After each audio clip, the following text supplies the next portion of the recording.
વર્ષોથી ભાવનગરમાં હિન્દુઓની લાગણી ડૂબાવવાનો પ્રયાસ। ભાવનગરના માનેકવાડી સ્ટેશન વિસ્તારમાં ઘટના બની। ગત રાત્રિના આ વિસ્તારમાં આવેલી હિન્દુ સોસાયટી કૈલાસબાગની બહાર કોઈ ઈસમો માંસના વેસ્ટર્નનો એક કોથળો મૂકીને જતા રહ્યા હતા। કારની પાછળના ભાગે મૂકેલા માંસ ભરેલા કોથળામાંથી ભારે દુર્ગંધ ફેલાતા સોસાયટીમાં રહેતા હિન્દુ પરિવારોમાં રોષ ફેલાયો હતો। હિન્દુ રહીશોએ પોતાનો રોષ ઠાલવતા જણાવ્યું હતું કે ગત વર્ષે પણ અહીં આવી જ ઘટના બની હતી, જેમાં હજુ સુધી તંત્રએ કોઈ કાર્યવાહી કરી નથી। જ્યારે તંત્રની આવી નિર્બળતાને પગલે આવા તત્વોને બળ મળે છે અને આ સોસાયટીમાં રહેતા હિન્દુ પરિવારો અહીંથી પલાયન કરે તે માટે આવા કૃત્યો કરાઈ રહ્યા હોય હિન્દુ પરિવારો દ્વારા જણાવવામાં આવ્યું હતું કે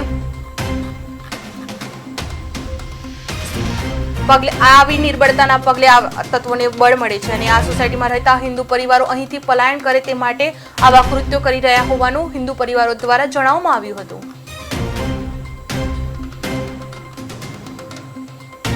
પહેલા તો આપનો પરિચય।